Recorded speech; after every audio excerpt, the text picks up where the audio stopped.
मैं जैसे ही उठता हूँ वैसे ही फील होता है कि मेरी कलाई एक गोल्डन चेन से बंधी हुई है और उस चेन का दूसरा सिरा मेरे सामने सो रही मेरी चाइल्डहुड फ्रेंड और ऑनर जैसी एटीट्यूड वाली तन्हा थियन से बंधा होता है, जिस पर मैं बिना एक सेकंड रुके तुरंत उसे खींचकर उठा देता हूँ। ए पागल औरत, ये क्या कर रही है तू? फिर से मेरे बेड पर चढ़कर सोने की हिम्मत कैसे हुई तेरी? जिस पर तन्हा थियन बिल्कुल भी स्लीपी नहीं लगती है, बल्कि उसे जरा भी शौक नहीं होता। वो बस हल्का सा अपने लाल होंठ उठाकर मुझे ठंडी नजरों से देखती है। फिर मैं अपना बायां हाथ उठाकर गुस्से में बोलता हूँ, ये क्या है आखिर? जल्दी इसे खोल मेरे हाथ से। मैं वो गोल्डन चेन उसके सामने लहराता हूँ, जिस पर अचानक तन्हा थियन का मूड बदल जाता है। तुम फिर से वीएन डीएन के पास जाना चाहते हो ना? सपना देखना बंद करो। इस जिंदगी में तुम उससे दोबारा कभी नहीं मिल पाओगे। जिसे सुनकर मैं सिर खुजलाते हुए पूछता हूँ, कौन वीएन, कौन डीएन? वो है कौन आखिर?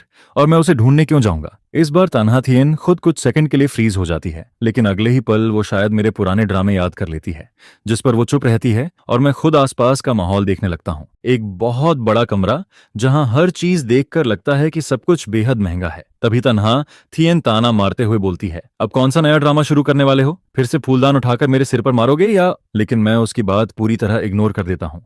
फिर मैं पूरे कमरे को तेजी से देखता हूँ और मेरे दिमाग में ढेर सारे सवाल घूमने लगते हैं। ये जगह आखिर है कहाँ? तुम्हारा घर है क्या? लेकिन तुम्हारा घर तो ऐसा बिल्कुल नहीं था। और मैं यहाँ कैसे आया? हम दोनों साथ में बंधे क्यों हैं? ऊपर से एक ही बेड पर क्यों सो रहे थे? तुमने मेरे साथ किया क्या है? और ये चेन, ये एलॉय है ना? असली सोना तो नहीं लगता। जिस पर वो मुझे घूरते हुए बोलती है, तुम्हें सच में नहीं पता ये जगह कहाँ है? ये वही घर है जो तुमने मुझसे छुपाकर खरीदा था। और ये मासूम बनने का नाटक मेरे सामने मत करो। तभी अचानक मुझे हवा में कुछ अजीब दिखाई देता है, एक ट्रांसपेरेंट टेक्स्ट जो हवा में तैर रहा होता है। लो, आ गया फिर से मेमोरी लॉस वाला ड्रामा शुरू। बेचारी मैडम था, पता नहीं इस बार ये कितने दिन एक्टिंग करेगा। मैं बोल रही हूँ, एक दिन भी नहीं टिकेगा। फीमेल साइड कैरेक्टर अब सब समझ चुकी है। ये तीसरी बार यही ट्रिक यूज कर रहा है। इस बार मैडम तब बिल्कुल बेवकूफ नहीं बनने वाली। वैसे आज वीएन डीएनएम नजर नहीं आ रही क्या? उसे छोड़ो, फीमेल लीड में ऐसा खास है ही क्या? जरा अपनी वाइफ को भी देख लो, कितनी दुखी है बेचारी। अरे ये तो बहुत इनोसेंट बन रहा है। उन वर्ड्स का हर सेंटेंस मैं समझ पा रहा होता हूँ, लेकिन उन्हें जोड़ते ही मेरी रीढ़ तक ठंडी पड़ जाती है। ये क्या मजाक है?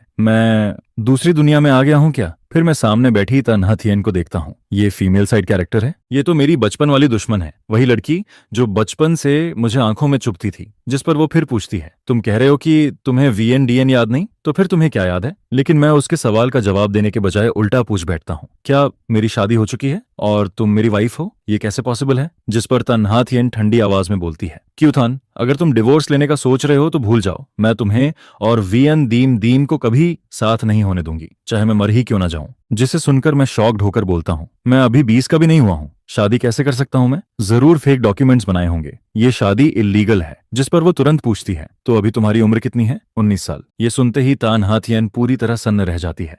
उसका दिल जैसे एक पल के लिए रुक जाता है, लेकिन फिर वो खुद को संभाल लेती है। क्यों थान, मेरे पास तुम्हारे ड्रामे में टाइम वेस्ट करने का वक्त नहीं है। ये मेमोरी लॉस वाला एक्ट तुम कई बार कर चुके हो। तुम्हें बोरियत नहीं होती, लेकिन मुझे बहुत होती है। बस वीएन डीएन को ढूंढना बंद कर दो, वो तुमसे सच्चा प्यार नहीं करती। जिस पर मैं तुरंत बोलता हूँ, मुझे मेमोरी लॉस नहीं हुआ। कल ही तो मैंने स्पोर्ट्स फेस्टिवल में 800 मीटर रेस जीती थी। उसके बाद फर्स्ट प्राइज भी मिला था और रेस के बाद मेरी तुमसे लड़ाई भी हुई थी। देखो, पैर में अभी भी चोट लगी है, लेकिन अभी जो कुछ हो रहा है उसका मुझे कुछ भी याद नहीं। जैसे जैसे तन्हा थियन मेरी बातें सुनती है, उसका चेहरा और भी खराब होता जाता है। उसकी नजरें लगातार मुझ पर टिकी रहती हैं, क्योंकि कियो थान की मुलाकात वीएन दीम दीम से उसी इवेंट के बाद हुई थी। अगर उसे सच में मेमोरी लॉस हुआ है तो उसका वीएन डीएन को ना पहचानना बिल्कुल लॉजिकल था। फिर वो धीरे से बोलती है, तुम 19 साल के नहीं हो, तुम अब 26 साल के हो चुके हो और हमारी शादी को पूरे 4 साल हो गए हैं। जिसे सुनकर मैं तुरंत बोल पड़ता हूँ, मैं नहीं मानता, मैं अभी भी 19 साल का हूँ। और सबसे बड़ी बात, मैं तुमसे शादी कैसे कर सकता हूँ? तुमने खुद कहा था कि दुनिया के सारे मर्द मर जाएं, तब भी तुम मुझे पसंद नहीं करोगी। जिस पर वो गहरी सांस लेकर बोलती है, आज के लिए मैं तुम्हारी बात मान लेती हूँ,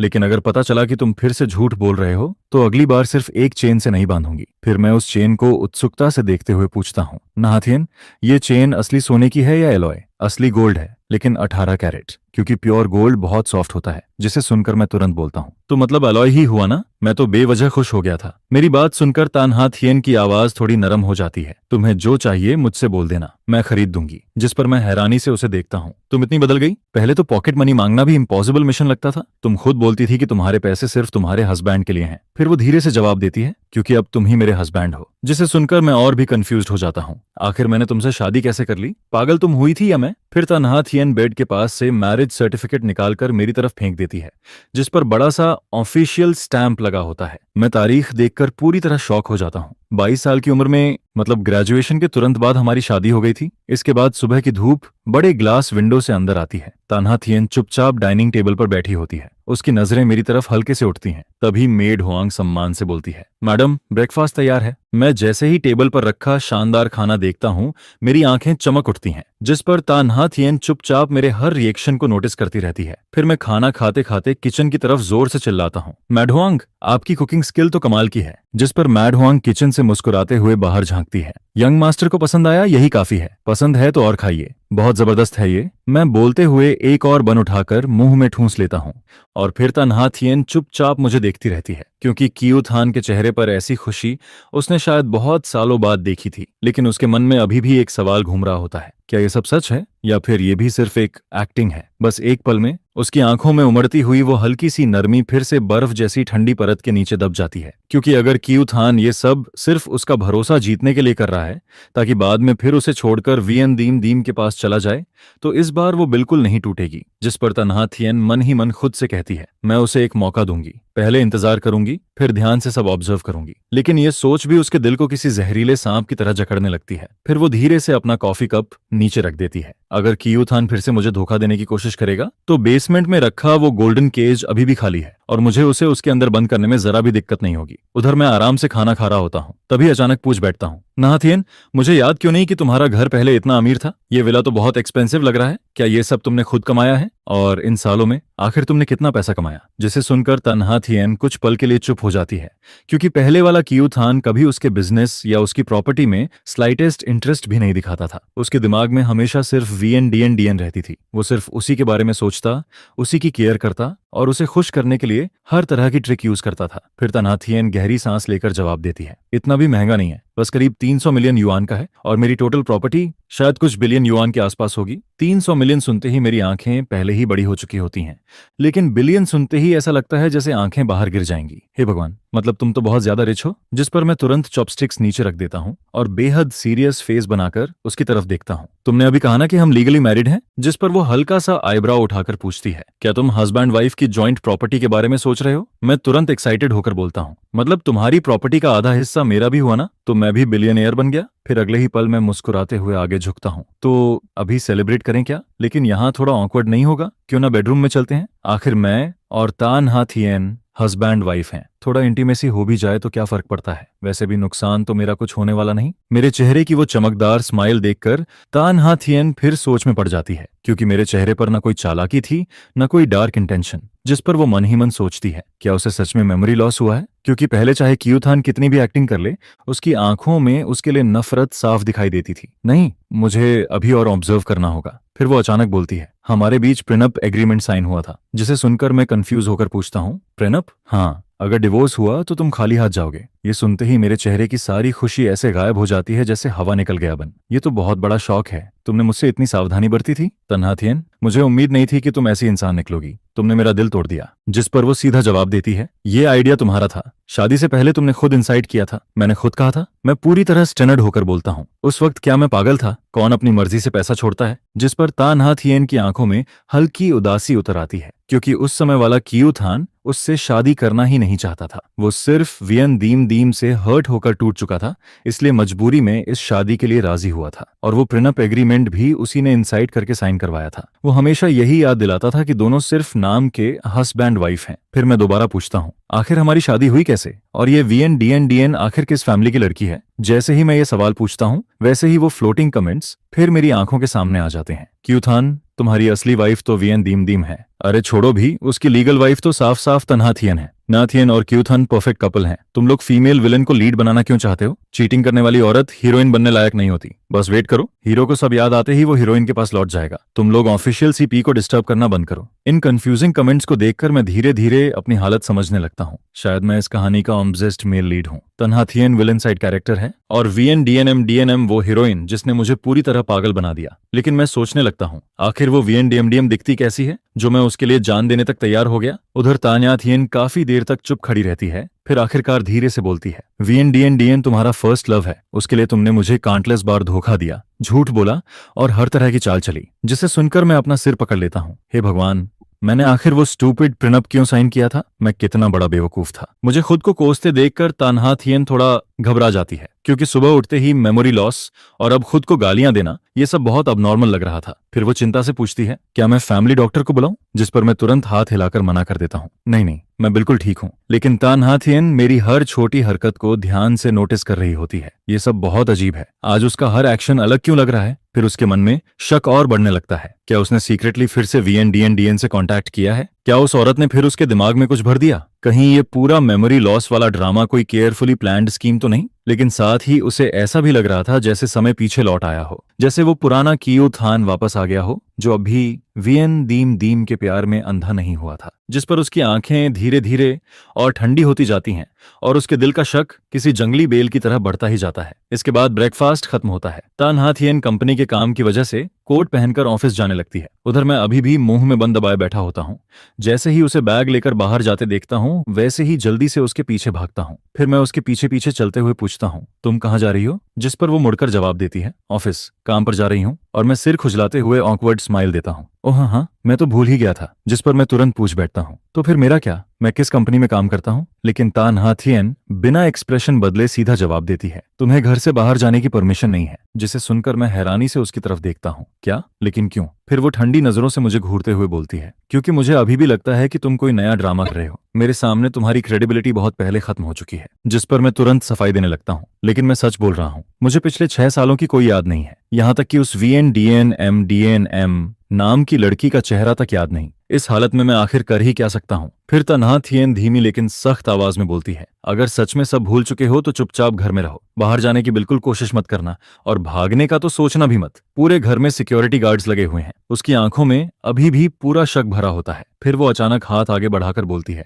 फोन दो। जिस पर मैं तुरंत प्रोटेस्ट करता हूँ, अरे मैंने हाउस अरेस्ट मान लिया ना, कम से कम थोड़ा एंटरटेनमेंट तो रहने दो। फिर वो जवाब देती है, थोड़ी देर में तुम्हें नया फोन मिल जाएगा। ये सुनते ही मैं खुश होकर हाथ से ओके साइन बना देता हूँ। इसके बाद तान्हा थियन जैसे ही बाहर निकलती है, वैसे ही मुड़कर गार्ड्स को ठंडी आवाज में ऑर्डर देती है, इन पर कड़ी नजर रखो, इन्हें कहीं बाहर मत जाने देना और किसी से कांटेक्ट भी नहीं करने देना, खासकर VNDN से तो बिल्कुल नहीं। जिस पर सारे गार्ड्स एक साथ जवाब देते हैं, जी मैडम ता। उधर तान्हा थियन की असिस्टेंट उसके साथ साथ चलते हुए जल्दी जल्दी आज का पूरा शेड्यूल बताने लगती है। मैडम ता, आज रात की बिडिंग मीटिंग बहुत इंपॉर्टेंट है। इस प्रोजेक्ट के लिए ता ग्रुप और कई बड़े बिजनेस ग्रुप्स के बीच कड़ी कंपटीशन चल रही है। असिस्टेंट शायद सुबह वाली मेरी हरकतों के बारे में सुन चुकी थी, इसलिए उसके चेहरे पर साफ चिंता दिखाई दे रही थी, क्योंकि पहले भी हर बार जब मैं कोई ड्रामा करता था, उसके पीछे असली मकसद VN ग्रुप की मदद करना होता था। हालांकि VN ग्रुप के सामने सिर्फ ताई ग्रुप ही कॉम्पिटिटर नहीं था, लेकिन सबसे बड़ा ऑब्स्टेकल जरूर ता ग्रुप ही था। असिस्टेंट काफी देर तक सोचने के बाद आखिर हिम्मत करके बोलती है,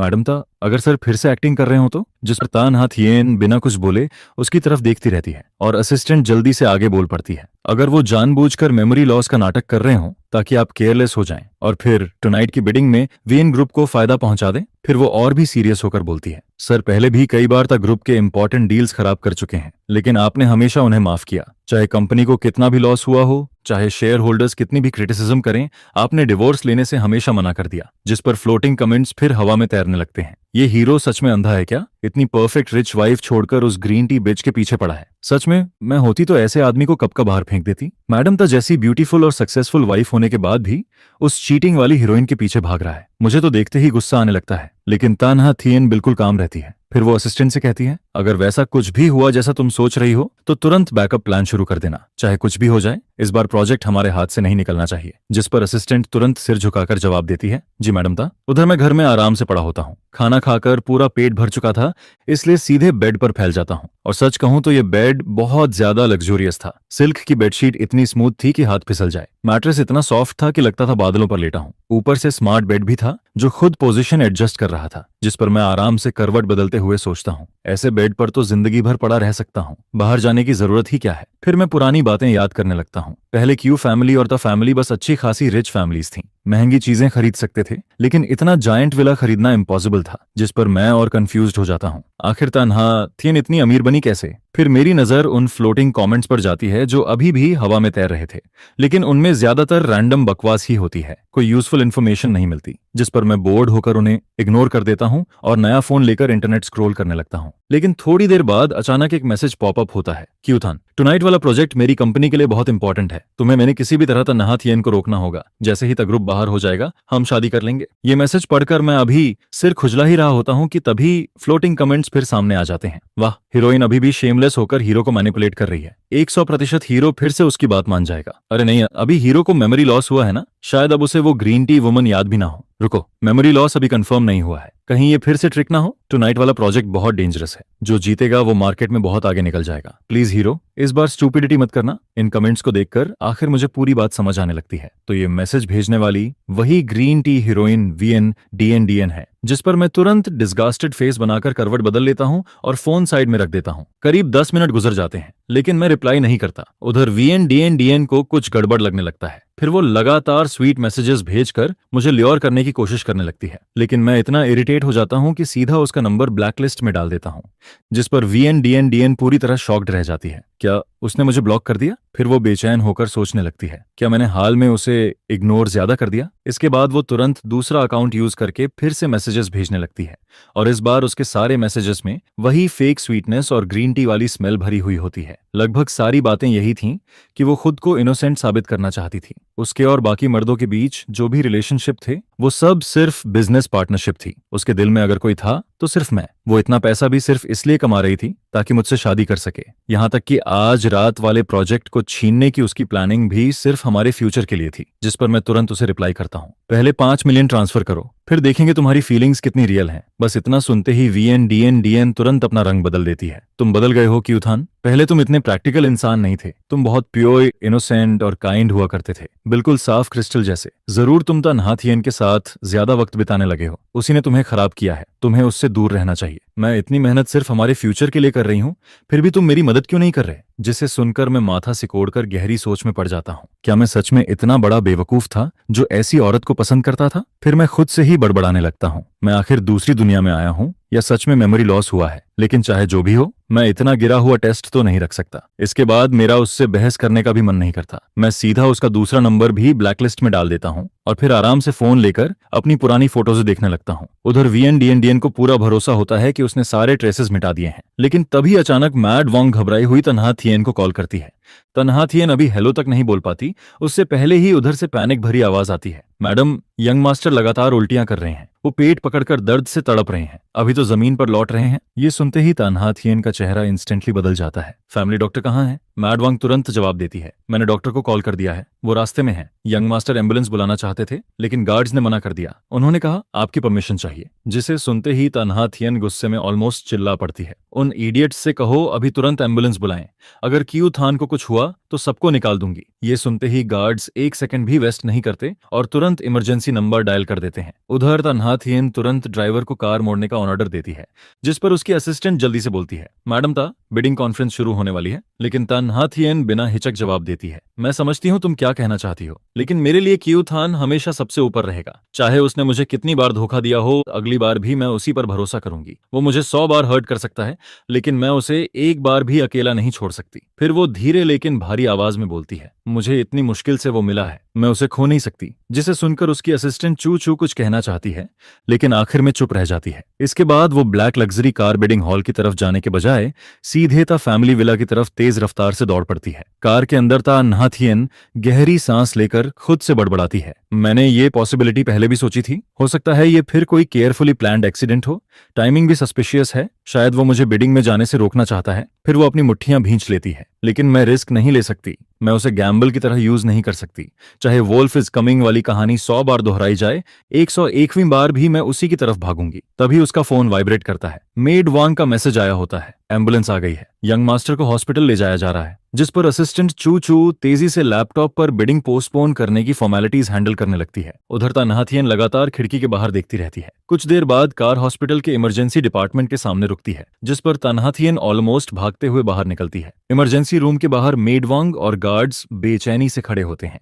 जैसे ही वो उसे देखते हैं, मेड वांग की आवाज कांपने लगती है, मैडम, तन्हा थियन घबराकर पूछती है, क्यू थान कहाँ ना है? डॉक्टर अंदर ट्रीटमेंट कर रहे हैं, जिस पर वो तुरंत इमरजेंसी रूम के दरवाजे तक पहुंचती है। छोटे ग्लास विंडो से अंदर सिर्फ डॉक्टर्स की भागदौड़ दिखाई दे रही होती है। फिर वो अपनी मुट्ठियां कस लेती है, खुद को काम करने की कोशिश करती है और अगले ही पल गार्ड्स की तरफ मुड़कर ठंडी आवाज में पूछती है, अभी एम्बुलेंस बुलाने से किसने रोका था? उसकी आवाज ज्यादा ऊंची नहीं थी, लेकिन इतनी ठंडी थी कि सबके रोंगटे खड़े हो जाते हैं। फिर एक बल्कि गार्ड डरते हुए आगे आता है। मैडम, आपने पहले ऑर्डर दिया था कि अगर young master emergency contact use करें या बाहर जाना चाहें तो पहले आपकी परमिशन लेनी होगी, लेकिन वो उसकी बात बीच में ही काट देती है। मैंने तुम्हें उसे प्रोटेक्ट करने के लिए रखा था, न कि दर्द से तड़पते हुए देखने के लिए। उसकी आंखों में गुस्सा साफ जल रहा होता है। अगर उसे कुछ हो जाता तो क्या तुम सबकी जान उसकी बराबरी कर पाती? जिसे सुनकर सारे गार्ड्स डर के मारे चुप हो जाते हैं।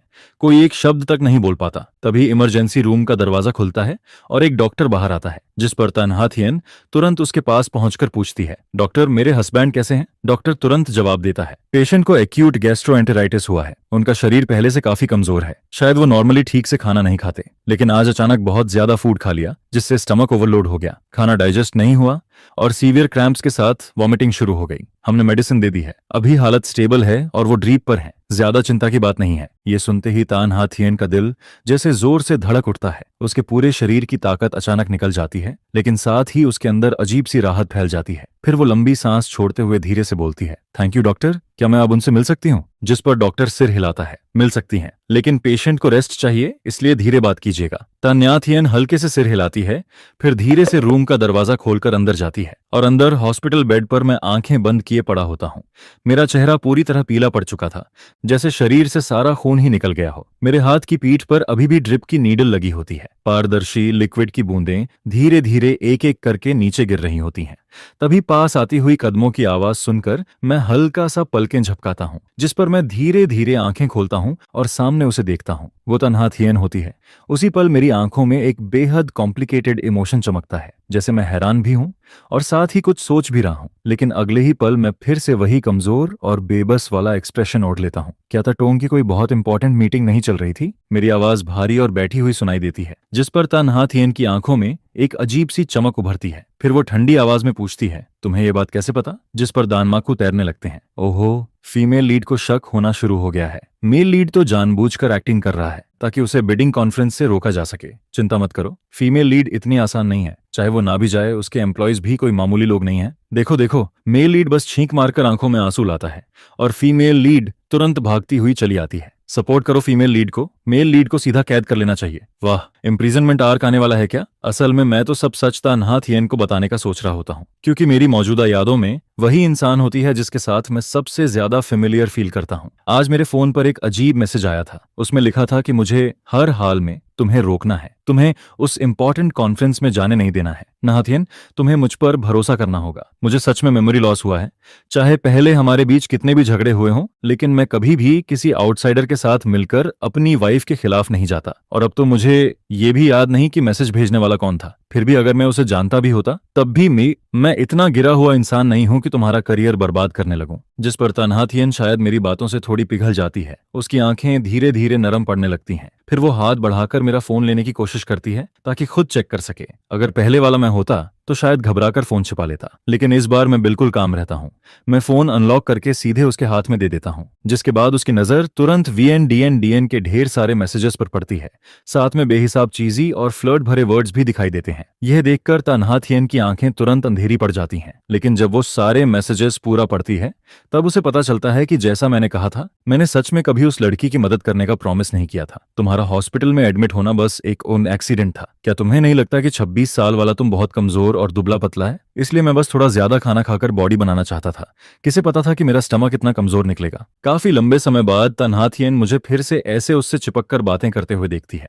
मैं लगातार बोलता ही जा रहा होता हूँ, बिल्कुल किसी बच्चे की तरह, जैसे मेरे पास ढेर सारी छोटी छोटी बातें हों जिन्हें मैं सबकी सब उसे सुनाना चाहता हूँ। जिस पर उसे धीरे धीरे लगने लगता है कि शायद मैं सच में उस ग्रीन टी बिच VNDN को पूरी तरह भूल चुका हूँ। उसकी आंखों में अब सिर्फ मेरी परछाई बची होती है। तन्हा थियन हॉस्पिटल में रुककर मेरी ड्रिप का ध्यान रखती है। बाहर खिड़की के उस पार कब रात हो जाती है पता ही नहीं चलता। कॉरिडोर में बीच बीच में नर्सेस की हील्स की खटखट गूंजती रहती है और ड्रिप की बूंदें लगातार रिदम में नीचे गिरती रहती हैं, जैसे वक्त के बहाव को माप रही हों। मैं बेड पर टिक कर बैठा होता हूँ।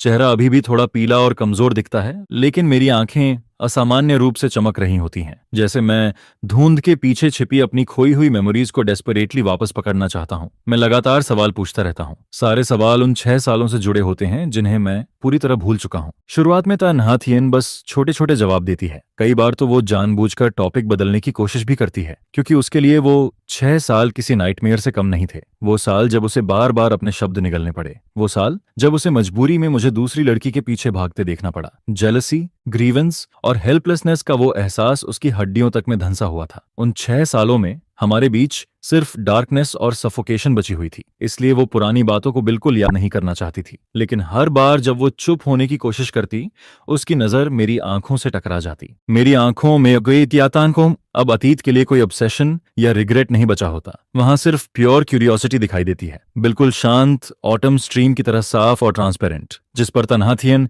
धीरे धीरे अपनी बनाई हुई कठोर दीवार गिराने लगती है। और फिर वो कड़वी मेमोरीज भी आखिरकार मेरे सामने धीरे धीरे खुलने लगती हैं। तो वो वीएन डीएन आखिर तुमसे मिली कैसे थी? तान्या थियन धीरे से हाथ वापस खींचती है, लेकिन उसकी उंगलियां अनजाने में बेड की मेटल रेलिंग पर रगड़ती रहती हैं। ठंडी मेटल की चिल उसकी फिंगर टिप से गुजरती रहती है। उसकी आवाज बिल्कुल स्टेडी सुनाई देती है, इतनी स्टेडी कि कोई भी उसके इमोशन समझ नहीं सकता। लेकिन अंदर ही अंदर सालों से दबा जेलसी का ज्वालामुखी फिर से भड़कने लगता है। वीएन डीएम हमारी यूनिवर्सिटी की रिसर्च स्टूडेंट थी। उस समय तुम्हारे एंकल में स्प्रेन आया था, तब मैं तुम्हें खुद उठाकर स्कूल इन्फर्मरी तक लेकर गई थी। यह कहते हुए वो अचानक रुक जाती है, जैसे उसे आज भी साफ याद हो कि उस दिन मेरा पूरा वजन उसकी पतली पीठ पर था। उसके बाद ड्रेसिंग बदलवाने और चेकअप के लिए भी हमेशा मैं ही तुम्हें में लेकर जाती थी। लेकिन आखिरी बार चेकअप के दिन तुम्हारा पैर लगभग ठीक हो चुका था। तुम्हें नॉर्मली चलते देखकर मुझे लगा कि अब कोई बड़ी प्रॉब्लम नहीं है। उसी दिन मुझे अचानक एक जरूरी काम आ गया, इसलिए मैं तुम्हारे साथ नहीं जा पाई। जिस पर आयरन ये होती है कि ठीक उसी दिन तुम्हारी मुलाकात उससे हुई। बस एक बार, सिर्फ एक बार मैं तुम्हारे पास नहीं रही, लेकिन उसी एक गलती ने मेरी हजारों बार की केयर और डेडिकेशन को पूरी तरह हरा दिया। जो इंसान हमेशा मेरे पास रहकर मेरा ख्याल रखती थी, आखिर वो भी उस घटिया डेस्टिनी के खेल को नहीं हरा पाई। बस एक छोटी सी गलती, एक मामूली सी चूक, और उसी ने मुझे किसी दूसरे के प्यार में धकेल दिया। आज तक जब भी वो बात याद आती है, ऐसा लगता है जैसे दिल के सबसे कमजोर हिस्से में कोई छोटा सा कांटा अब भी चुभा हुआ है। फिर उसके बाद क्या हुआ? मैं बड़े इनोसेंट तरीके से पूछता हूँ, जैसे किसी और की कहानी सुन रहा हूँ, जिसका मुझसे कोई लेना देना ही ना हो। जिस पर तन्हा थियन धीमी आवाज में आगे बोलती है, उस दिन के बाद तुमने बातें छिपानी शुरू कर दी थीं। हर वक्त किसी न किसी से चोरी छिपे मैसेज करते रहते थे, हमेशा खोए खोए से रहते थे। और उस समय मैं प्रोजेक्ट के फाइनल स्टेज में इतनी बिजी थी कि खाने पीने और सोने तक का होश नहीं रहता था। दिन रात सब उल्टा पुल्टा हो चुका था। लेकिन जैसे ही मुझे थोड़ा टाइम मिला और मैं तुम्हें ढूंढने आई, तुम अचानक मेरे सामने आकर बोले कि तुम वीएन डीएन को प्रपोज करने वाले हो। जिसके बाद कमरे में अचानक सन्नाटा छा जाता है, सिर्फ मेडिकल मशीन्स की हल्की भनभनाहट सुनाई देती रहती है। तो फिर आखिर हमारी शादी कैसे हुई? मैं भौहें सिकोड़ते हुए कंफ्यूजन भरे चेहरे के साथ सीधा सबसे जरूरी सवाल पूछ बैठता हूँ। यही वो सवाल होता है जो सुबह आंख खुलने के बाद से लगातार मेरे दिमाग में घूम रहा था, जिस पर तन्हा थियन धीरे से जवाब देती है। बाद में तुम्हें मैं पता चला कि वीएन डीएन सिर्फ तुम्हारे साथ ही फ्लर्ट नहीं कर रही थी। सबसे बड़ी बात तो ये थी कि उसके फैमिली ने पहले से ही उसके लिए एक फियांसे तय कर रखा था। तुम्हें इतना गुस्सा आया कि सीधे मेरे पास आकर फ्लैश मैरिज की बात करने लगे। उस वक्त तुम्हारी हालत बिल्कुल बिल्कुल किसी छोड़े हुए पप्पी जैसी थी, और मैं उस समय बस तुम पर तरस खाकर मान गई थी। लेकिन तन्हा थियन झूठ बोल रही होती है। सच तो ये था कि वो हमेशा से मुझे सीक्रेटली चाहती थी, बस कभी पा नहीं सकी। और तभी अचानक मैं खुद उसके सामने एक गोल्डन चांस बनकर आ गया था। रुको जरा, मैं शॉक्ड होकर सीधा उठकर बैठ जाता हूँ। भूख और गुस्से की वजह से मेरी आवाज तक कांपने लगती है। इसी बीच तेज मूवमेंट की वजह से हाथ में लगी नीडल भी हल्की बाहर खिसक जाती है। तो इसका मतलब मैं किसी और का बॉयफ्रेंड छीनने वाला चीप साइड कैरेक्टर था? मैं लगभग चिल्ला पड़ता हूँ। दिल के अंदर डिसबिलीफ और एम्बैरेसमेंट दोनों एक साथ उमड़ने लगते हैं। इस वक्त मुझे समझ ही नहीं आता कि मुझे कैसा एक्सप्रेशन बनाना चाहिए। असल में मैं जानबूझकर तन्हा थियन से पिछले 6 सालों की सारी बातें डिटेल में पूछ रहा होता हूँ। एक तरफ मैं उसके मुंह से सच सुनना चाहता हूँ, लेकिन उससे भी ज्यादा क्यूरियोसिटी मुझे दानमाकू कमेंट्स की होती है, जिस पर कमेंट्स फिर से तैरने लगते हैं। Original heroine setting he love at first sight वाली थी। चाइल्डहुड फ्रेंड आखिर व्हाइट मूनलाइट को कैसे हरा सकता है? तटोंग इस बार बुरी तरह हारी जरूर है, लेकिन अनफेयर बिल्कुल नहीं हुआ। अरे वीएन डीएन सबके साथ फेक थी, लेकिन मेल लीड से सच में प्यार करती थी। बकवास मत करो। वो ग्रीन टी बिच सबको लाइन देती फिरती थी। सब भूल गए क्या मेल लीड उसके लिए कितनी बार टूट चुका है? वीएन फैमिली की हेयरलेस होने के बावजूद उसके फैमिली में इलिजिमेट चिल्ड्रन भरे पड़े थे, इसलिए उसे पावर हासिल करने के लिए हर तरीका इस्तेमाल करना ही था। वीएन ग्रुप उसके लिए बस एक टूल था। मेल लीड के अलावा बाकी आदमी उसके लिए बस टाइम पास थे। टाइम पास तेरे बाप का।